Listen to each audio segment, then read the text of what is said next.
Hello বন্ধুরা, তোমরা যারা যারা ইউনিভার্সিটি অফ কল্যাণীর আন্ডারে পড়ছো, ওল্ড স্টুডেন্ট যারা যারা ফোর্থ সেমের পরীক্ষা দিবে, যাদের বিষয় হিসেবে সিসি হিস্ট্রি বিষয়টি আছে বা সিসি ইতিহাস, ইউরোপের ইতিহাস যাদের বিষয়ে আছে, তাদের জন্য আজকের এই ভিডিও। আজকের এই সাজেশন ভিডিওতে অতি গুরুত্বপূর্ণ প্রিভিয়াস ইয়ারের প্রশ্ন উত্তর নিয়ে হাজির হয়েছি, যা তোমাদের পরীক্ষা প্রস্তুতি অনেক মজবুত করে তুলবে এবং তোমাদের খাঁটি প্রস্তুতি হবে। এর আগের ভিডিওতে আমি সমস্ত 2 মার্কের অতি গুরুত্বপূর্ণ পিওয়াইকিউ সহ প্রশ্নোত্তরগুলি আলোচনা করে দিয়েছি। তোমরা না দেখে থাকলে অবশ্যই দেখে নেবে। এই ভিডিওতে সমস্ত 5 ও 10 মার্কের প্রশ্নোত্তরগুলি নিয়ে আলোচনা করব। আশা করছি তোমাদের পরীক্ষা প্রস্তুতি আরো ভালো হবে এবং এই প্রশ্নোত্তরগুলি অনেকটা বড় বা লেন্দি করিনি, যাতে তোমাদের সুবিধা হয় লিখতে এবং অতি অল্প সময়ে যাতে তোমরা সঠিক প্রস্তুতি নিতে পারো, সেই অনুযায়ী প্রশ্নোত্তরগুলো একটু ছোট ছোট করে করা হয়েছে। অবশ্যই তোমাদের ভালো লাগবে। কাজেই ভিডিওটি সম্পূর্ণ দেখার অনুরোধ রইল। অবশ্যই তোমরা ভিডিওটি সম্পূর্ণ দেখার চেষ্টা করবে এবং তোমাদের ফিডব্যাক কমেন্টের মাধ্যমে জানাবে, যাতে করে আমি বুঝতে পারি তোমাদের কি কি টপিকে ভিডিও দরকার বা কি কি ভিডিওতে পরিবর্তন করা উচিত, তা সম্পর্কে আমার অভিজ্ঞতা হবে। ধন্যবাদ। ভিডিওটি চলো শুরু করা যাক। প্রশ্ন: রেনেসাঁস শিল্পকলার প্রধান বৈশিষ্ট্যগুলি কী ছিল? উত্তর হবে পঞ্চদশ ও ষোড়শ শতকে ইতালিতে শুরু হওয়া রেনেসাঁস ছিল মানব ইতিহাসের এক নবজাগরণ। এটি শুধু সাহিত্য, দর্শন বা বিজ্ঞানের ক্ষেত্রে পরিবর্তন আনেনি, বরং শিল্পকলাকেও এক নতুন দিকে চালিত করেছিল। মধ্যযুগের ধর্মকেন্দ্রিক শিল্পের পরিবর্তে এই সময়ে মানুষের জীবন, প্রাকৃতিক এবং সৌন্দর্যকে কেন্দ্র করে এক নতুন শিল্পধারার জন্ম হয়। রেনেসাঁস শিল্পকলার প্রধান বৈশিষ্ট্যগুলি ছিল মূলত মানবতাবাদ, বাস্তুবাদ এবং ক্লাসিক্যাল ঐতিহ্যের পুনরুজ্জীবন। রেনেসাঁস শিল্পকলার মূল ভিত্তি ছিল মানবতাবাদ, যা মানুষের গুরুত্ব ও মর্যাদা তুলে ধরত। শিল্পীরা বাইবেলীয় গল্পের পাশাপাশি সাধারণ মানুষ, গ্রিক, রোমান দেবদেবী এবং পৌরাণিক চরিত্রকেও বিষয়বস্তু হিসেবে গ্রহণ করেন। রেনেসাঁস শিল্পের দ্বিতীয় গুরুত্বপূর্ণ বৈশিষ্ট্য ছিল বাস্তুবাদ। শিল্পীরা মানুষের শরীরের গঠন, মাংসপেশি এবং আবেগকে নিখুঁতভাবে ফুটিয়ে তোলার চেষ্টা করতেন। এই সময় বিখ্যাত চিত্রগুলোতে পার্সপেক্টিভ বা পরিপ্রেক্ষিতের ব্যবহার দেখা যায়, যা চরিত্রকে ত্রিমাত্রিক গভীরতা দিত। স্থাপত্য ও ভাস্কর্যে সুষম অনুপাত, ভারসাম্য এবং জ্যামিতিক বিন্যাসকে গুরুত্ব দেওয়া হতো। Leonardo da Vinci, Michael Angelo এবং রাফেলের মতো মহান শিল্পীরা এই ধারার নেতৃত্ব দিয়েছিলেন। তাদের শিল্পকর্ম মানব দেহের নিখুঁত গঠন, আবেগ এবং চিন্তাধারা প্রতিফলন ঘটিয়েছিল। এই শিল্পকলা শুধু সৌন্দর্য নয়, বরং জ্ঞান, বিজ্ঞান এবং প্রযুক্তির সমন্বয়ে এক দিগন্ত উন্মোচন করেছিল, যা পরবর্তীকালে আধুনিক শিল্পের পথ খুলে দেয়। উপসংহার: সব মিলিয়ে রেনেসাঁস শিল্পকলা ছিল মধ্যযুগের গণ্ডিবদ্ধ জীবন থেকে বেরিয়ে এসে মানুষের সৃজনশীলতা বৃদ্ধি ও সৌন্দর্যবোধের এক নতুন প্রকাশ। এটি কেবল একটি শৈল্পিক আন্দোলন ছিল না, বরং এটি ছিল এক সাংস্কৃতিক বিপ্লব, যা মানুষের চিন্তাধারায় গভীর প্রভাব ফেলেছিল এবং আধুনিক বিশ্বের ভিত্তি স্থাপন করেছিল। প্রশ্ন: আমেরিকার স্বাধীনতা যুদ্ধের গুরুত্ব আলোচনা করো। 1776 সালে ব্রিটিশ শাসন থেকে উত্তর আমেরিকার 13টি উপনিবেশের স্বাধীনতা ঘোষণা কেবল একটি সামরিক সংঘাত ছিল না, বরং এটি ছিল একটি নতুন রাজনৈতিক আদর্শের জন্ম। এই যুদ্ধ ঔপনিবেশিক শাসনের বিরুদ্ধে এক ঐতিহাসিক প্রতিরোধ গড়ে তোলে এবং আধুনিক গণতন্ত্রের পথ খুলে দেয়। আমেরিকার স্বাধীনতা যুদ্ধের তাৎপর্য কেবল এর বিজয় নয়, বরং এর আদর্শ ও নীতিগুলো, যা পরবর্তীকালে সারা বিশ্বে ছড়িয়ে পড়েছিল। এবারের বিস্তারিত আলোচনা দেখে নাও। আমেরিকার স্বাধীনতা যুদ্ধ শুধু ব্রিটিশ ঔপনিবেশিক শাসন থেকে 13টি উপনিবেশের মুক্তি ছিল না, এটি ছিল আধুনিক রাজনৈতিক ইতিহাসের এক যুগান্তরকারী ঘটনা। এর সবচেয়ে বড় গুরুত্ব হলো এটি নতুন ধরনের প্রজাতান্ত্রিক সরকার ব্যবস্থা প্রতিষ্ঠা, যেখানে কোনো রাজা বা স্বৈরাচারী শাসকের প্রভাব ছিল না। এই যুদ্ধের মাধ্যমে ঘোষিত ডিক্লারেশন অফ ইন্ডিপেন্ডেন্স এ আদর্শগুলো তুলে ধরা হয়েছিল, যেমন সকল মানুষ সমান এবং জীবন, স্বাধীনতা ও সুখের অধিকার। তা পরবর্তীতে বিশ্বজুড়ে গণতন্ত্র ও মানবাধিকারের ধারণাকে প্রভাবিত করেছিল। এই আদর্শগুলো ফরাসি বিপ্লব এবং লাতিন আমেরিকার বিভিন্ন স্বাধীনতা সংগ্রামকে অনুপ্রাণিত করে। এই যুদ্ধের ফলে ব্রিটেনের বাণিজ্যিক ও রাজনৈতিক ক্ষমতা হ্রাস পায় এবং বিশ্বে তার প্রভাব কমে আসে। এর মাধ্যমে একটি নতুন রাজনৈতিক জাতি রাষ্ট্রের জন্ম হয়, যা পরবর্তীতে বিশ্বের অন্যতম পরাশক্তি হিসেবে আবির্ভূত হয়। উপসংহার: আমেরিকার স্বাধীনতা যুদ্ধ প্রমাণ করে যে সাধারণ মানুষের স্বাধীনতার আকাঙ্ক্ষা কোনো সাম্রাজ্যের ক্ষমতাকে পরাজিত করতে পারে। এটি শুধু একটি দেশের জন্ম দেয়নি, বরং এটি ছিল গণতন্ত্র, স্বাধীনতা এবং শাসনের এক চিরন্তর আদর্শের জন্ম, যা আজও বিশ্বজুড়ে মানুষের জন্য অনুপ্রেরণার উৎস হয়ে আছে। French revolution 1789। এর পূর্বে ফ্রান্সের সামাজিক অবস্থা কেমন ছিল? 1789 সালের ফরাসি বিপ্লব ছিল ইতিহাসের এক গুরুত্বপূর্ণ মোড়, যা ফ্রান্সের পুরনো সমাজ ব্যবস্থাকে ভেঙে নতুন এক যুগের সূচনা করে। কিন্তু এই বিপ্লবের প্রেক্ষাপট তৈরি হয়েছিল দীর্ঘদিন ধরে চলে আসা সামাজিক বৈষম্য,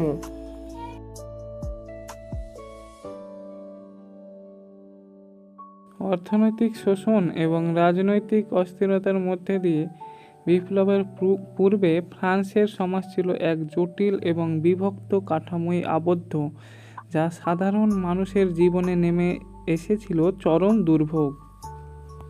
ডিটেলসে উত্তরটা দেখে নাও। 1789 সালে ফরাসি বিপ্লবের আগে ফ্রান্সের সামাজিক অবস্থা ছিল চরম বৈষম্যপূর্ণ। তৎকালীন সমাজ তিনটি এসেস্টে বিভক্ত ছিল। প্রথম এসেস্ট ছিল যাজক সম্প্রদায় এবং দ্বিতীয় এসেস্ট ছিল অভিজাতরা। এই দুই শ্রেণী ছিল সমাজের মোট জনসংখ্যার মাত্র 2%, অথচ তারা কোনো ধরনের কর দিত না এবং রাষ্ট্রের সর্বোচ্চ পদগুলো তাদের দখলে ছিল। তাদের ছিল বিপুল জমিজমা এবং রাজনৈতিক ক্ষমতা। অন্যদিকে তৃতীয় এসেস্ট ছিল সমাজের বাকি 98% মানুষ, যাদের মধ্যে কৃষক, শ্রমিক, বুর্জোয়া, ব্যবসায়ী ও কারিগররা অন্তর্ভুক্ত ছিলেন। এই বিশাল অংশের ওপরই রাষ্ট্রের সব করের বোঝা চাপানো হতো। এদের কোনো রাজনৈতিক অধিকার ছিল না এবং তারা ছিল চরম দারিদ্র ও অনাহারে জর্জিত। অভিজাতদের বিলাসী জীবনযাপন এবং রাজার আর্থিক অব্যবস্থা এই বৈষম্যকে আরও বাড়িয়ে তোলে, যা সাধারণ জনগণের মধ্যে গভীর ক্ষোভের সৃষ্টি করে। এই সামাজিক অন্যায় ও শোষণই ফরাসি বিপ্লবের প্রধান কারণ ছিল। উপসংহার: বিপ্লবের পূর্বে ফ্রান্সের সামাজিক কাঠামো ছিল একটি পিরামিডের মতো, যেখানে সুবিধাভোগী সংখ্যালঘু শ্রেণী সমাজের সমস্ত সম্পদ ও দক্ষতা ভোগ করত, আর সংখ্যাগরিষ্ঠ সাধারণ মানুষকে নিপীড়নের শিকার হতে হতো। এই অমানবিক বৈষম্য শেষ পর্যন্ত জনগণের ধৈর্যের বাঁধ ভেঙে দেয় এবং বিপ্লবের আগুন জ্বালিয়ে দেয়। চতুর্থ প্রশ্ন: নেপোলিয়ন বোনাপার্টের প্রশাসনিক সংস্কারগুলি সংক্ষেপে আলোচনা করো। নেপোলিয়ন বোনাপার্ট একজন সামরিক নেতা ছিলেন না, তিনি ছিলেন একজন দক্ষ প্রশাসকও। ফরাসি বিপ্লবের পর ফ্রান্স যখন রাজনৈতিক ও অর্থনৈতিকভাবে বিপর্যস্ত, তখন নেপোলিয়ন তার প্রশাসনিক সংস্কারের মাধ্যমে দেশটিকে স্থিতিশীলতা ও আধুনিকতা এনে দিয়েছিলেন। তার সংস্কারগুলো ফ্রান্সের কাঠামোকে এমনভাবে বদলে দেয় যা আজও তার প্রভাব বহন করে। ডিটেলসে উত্তরটা দেখে নাও। নেপোলিয়ন বোনাপার্টের প্রশাসনিক সংস্কারগুলো ফ্রান্সকে একটি আধুনিক ও সুসংগঠিত রাষ্ট্রে পরিণত করে। তার সবচেয়ে গুরুত্বপূর্ণ সংস্কার ছিল কোড নেপোলিয়ন। এই আইন সংকলনটি ফরাসি বিপ্লবের আদর্শগুলোকে ধারণ করে, যেমন আইনের চোখে সকল নাগরিক সমতা এবং ব্যক্তিগত সম্পত্তির অধিকার। এই কোড ফ্রান্স জুড়ে এবং তার দখলকৃত অন্যান্য অঞ্চলে কার্যকর ছিল। নেপোলিয়ন দেশের অর্থনৈতিক ব্যবস্থাকে স্থিতিশীল করতে ব্যাংক দ্য ফ্রেঞ্চ প্রতিষ্ঠা করেন, যা মুদ্রা ও আর্থিক নীতি নিয়ন্ত্রণে সহায়তা করে।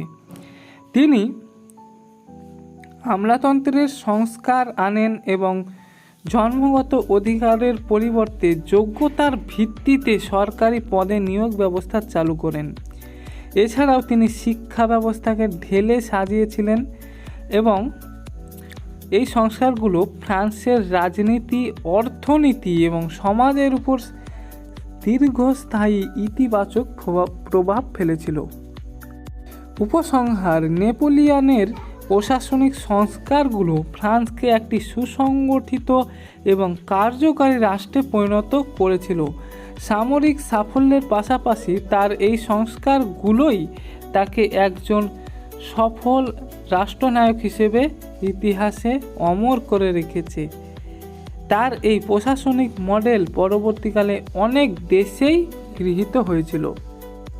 পঞ্চম প্রশ্ন: প্রথম বিশ্বযুদ্ধের পর গঠিত কালেকটিভ সিকিউরিটি ব্যবস্থা কার্যকর ছিল কি? প্রথম বিশ্বযুদ্ধের ভয়াবহতার পর বিশ্ব নেতারা উপলব্ধি করেছিল যে ভবিষ্যতের যুদ্ধ এড়াতে একটি আন্তর্জাতিক সংস্থা প্রয়োজন। এই ধারণা থেকেই 1919 সালে লিগ অব নেশনস গঠিত হয়, যার প্রধান লক্ষ্য ছিল কালেকটিভ সিকিউরিটি বা সম্মিলিত নিরাপত্তার মাধ্যমে শান্তি নিশ্চিত করা। তবে এই ব্যবস্থা শেষ পর্যন্ত বিশ্বকে দ্বিতীয় বিশ্বযুদ্ধের হাত থেকে রক্ষা করতে ব্যর্থ হয়েছিল। প্রথম বিশ্বযুদ্ধের পর বিশ্ব শান্তি রক্ষার জন্য লিগ অব নেশনস নামে একটি আন্তর্জাতিক সংস্থা গঠন করা হয়েছিল, যার প্রধান উদ্দেশ্য ছিল কালেকটিভ সিকিউরিটি বা সম্মিলিত নিরাপত্তা নিশ্চিত করা। তবে এই ব্যবস্থা শেষ পর্যন্ত কার্যকর হতে পারেনি। এর প্রধান কারণ ছিল এর অন্তর্নিহিত দুর্বলতাগুলো। প্রথমত, মার্কিন যুক্তরাষ্ট্রের মতো একটি পরাশক্তি এতে যোগ না দেওয়া সংস্থাটির ক্ষমতা ও প্রভাবকে দারুণভাবে সীমিত করে দেয়। দ্বিতীয়ত, লীগের নিজস্ব কোনো সামরিক বাহিনী ছিল না, ফলে আগ্রাসী রাষ্ট্রগুলোর বিরুদ্ধে সামরিক পদক্ষেপ নেওয়া সম্ভব হয়নি। জার্মানি, ইতালি এবং জাপানের মতো দেশগুলো লীগের নিয়ম ভঙ্গ করে নিজেদের সাম্রাজ্য বিস্তার করতে থাকে এবং লীগ তাদের বিরুদ্ধে কোনো কার্যকর পদক্ষেপ নিতে ব্যর্থ হয়। ফলস্বরূপ এই সংস্থাটি 1930-এর দশকে ইথিওপিয়া বা জার্মানির আগ্রাসন ঠেকাতে সম্পূর্ণ ব্যর্থ হয় এবং দ্বিতীয় বিশ্বযুদ্ধ প্রতিরোধে ব্যর্থতার পরিচয় দেয়।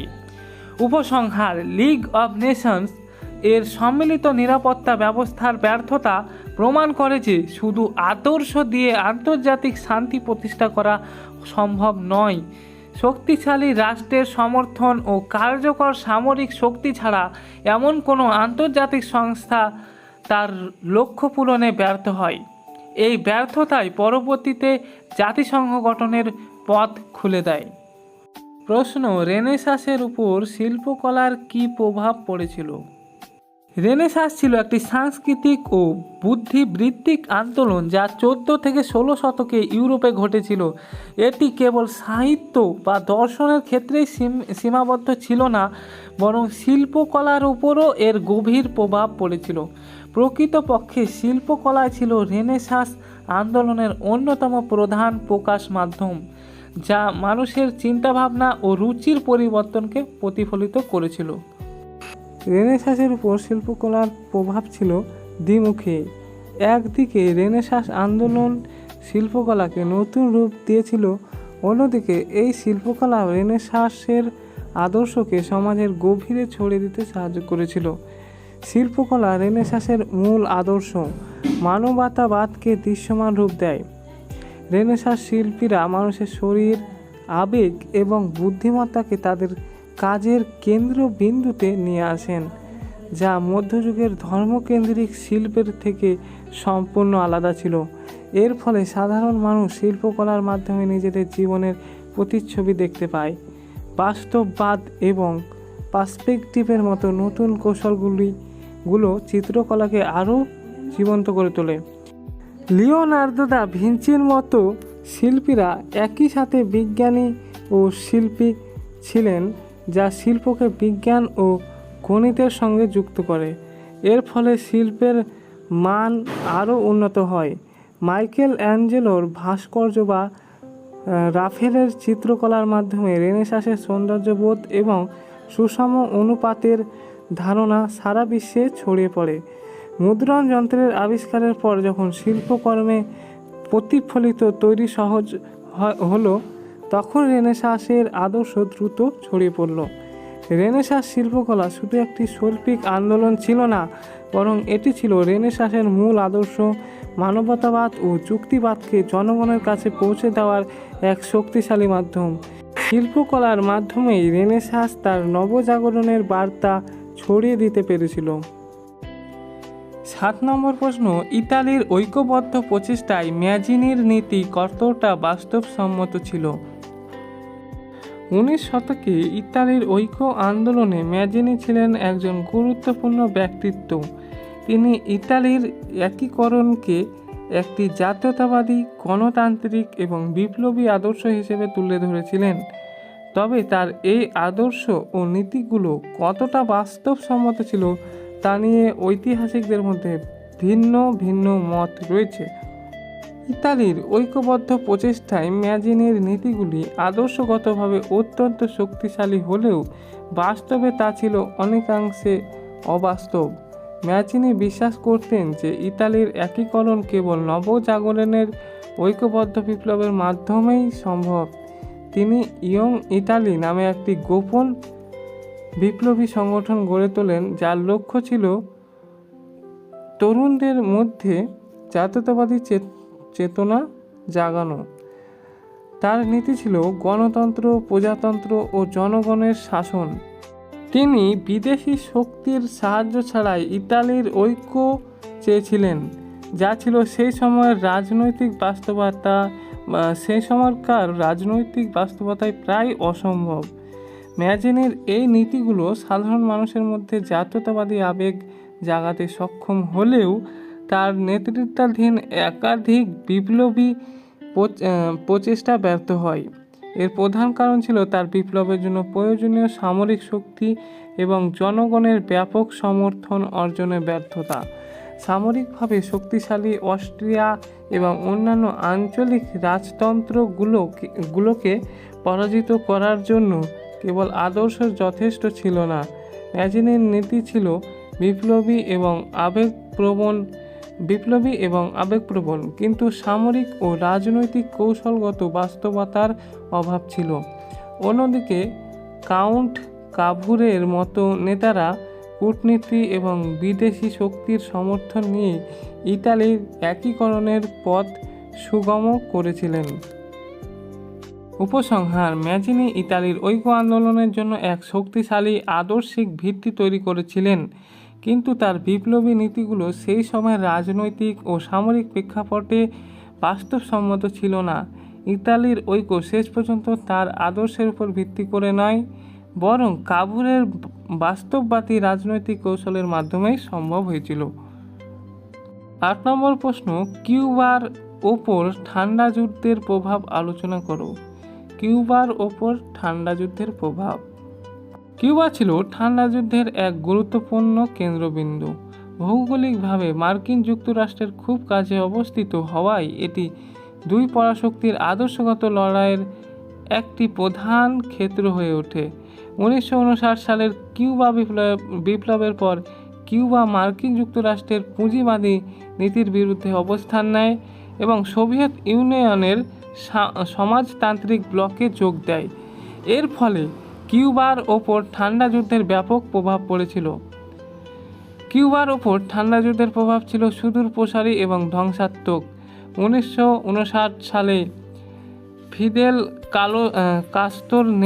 ফিদেল কাস্ত্রোর নেতৃত্বে বিপ্লব সফল হওয়ার পর কিউবা মার্কিন যুক্তরাষ্ট্রের মিত্র থেকে শত্রুতে পরিণত হয়।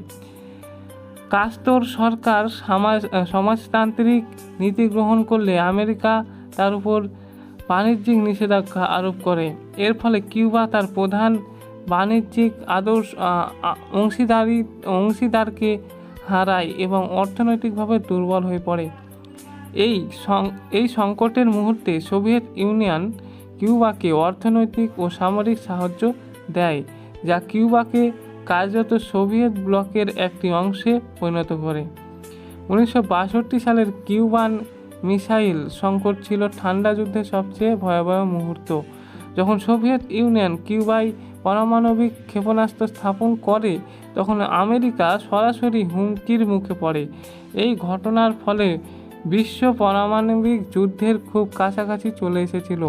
এই সংকটের পর যদিও দুই পরাশক্তির মধ্যে কিছুটা বোঝাপড়া হয়, কিন্তু কিউবা রাজনৈতিক ও অর্থনৈতিকভাবে একঘরে হয়ে পড়ে। এর প্রভাব আজও দেশটির উপর বিদ্যমান। কিউবার ওপর ঠান্ডা যুদ্ধের প্রভাব ছিল মারাত্মক। এটি কিউবার অর্থনীতিকে ধ্বংস করে দেয় এবং দেশটিকে দীর্ঘস্থায়ী রাজনৈতিক ও সামরিক ঝুঁকির মধ্যে ফেলে দেয়। কিউবা পরিণত হয় দুই পরাশক্তির আদর্শগত লড়াইয়ের এক রণাঙ্গনে, যার ফলস্বরূপ দেশটির জনগণের দুর্ভোগ বেড়ে যায়। 9 নম্বর প্রশ্ন, লিগ অব নেশনস কবে গঠিত হয়েছিল? বিশ্বের শান্তি প্রতিষ্ঠায় এর ভূমিকা কী ছিল? প্রথম বিশ্বযুদ্ধের ভয়াবহতা বিশ্ব নেতাদেরকে নতুন করে ভাবতে বাধ্য করে। ভবিষ্যতের যুদ্ধ এড়াতে এবং আন্তর্জাতিক শান্তি ও নিরাপত্তা নিশ্চিত করার জন্য একটি আন্তর্জাতিক সংস্থা গঠনের প্রয়োজন অনুভূত হয়। এই প্রেক্ষাপটে 1919 সালে ভার্সাই চুক্তির অংশ হিসেবে লিগ অব নেশন গঠিত হয়। লিগ অব নেশন গঠিত হয়েছিল প্রধানত দুটি কারণে। প্রথমত, আন্তর্জাতিক সহযোগিতা বৃদ্ধি করা এবং দ্বিতীয়ত, ভবিষ্যতে যুদ্ধ প্রতিরোধ করা। লীগের মূল উদ্দেশ্য ছিল এর সদস্য রাষ্ট্রগুলোর মধ্যে কোনো বিরোধ দেখা দিলে তা শান্তিপূর্ণ আলোচনার মাধ্যমে সমাধান করা। এর গঠনতন্ত্রে সম্মিলিত নিরাপত্তার ধারণাকে গুরুত্ব দেওয়া হয়েছিল, যেখানে কোনো সদস্য রাষ্ট্র আক্রান্ত হলে অন্য রাষ্ট্রগুলো তাকে রক্ষা করতে এগিয়ে যাবে। বিশ্বের শান্তি প্রতিষ্ঠায় এর কিছু প্রাথমিক সাফল্য ছিল, যেমন 1920-এর দশকে ফিনল্যান্ড এবং সুইডেনের মধ্যে অ্যালান্ড দ্বীপপুঞ্জ নিয়ে বিরোধ সমাধান এবং 1925 সালে গ্রিস ও বুলগেরিয়ার মধ্যেকার সীমান্ত বিরোধ নিষ্পত্তি। তবে এর ভূমিকা ছিল খুবই সীমিত। লীগের কোনো নিজস্ব সামরিক বাহিনী ছিল না এবং মার্কিন যুক্তরাষ্ট্রের মতো পরাশক্তির এতে যোগ না দেওয়ায় এর ক্ষমতা ছিল দুর্বল। জার্মানি, ইতালি এবং জাপানের মতো আগ্রাসী রাষ্ট্রগুলো লীগকে উপেক্ষা করে সাম্রাজ্য বিস্তারে লিপ্ত হয়েছিল।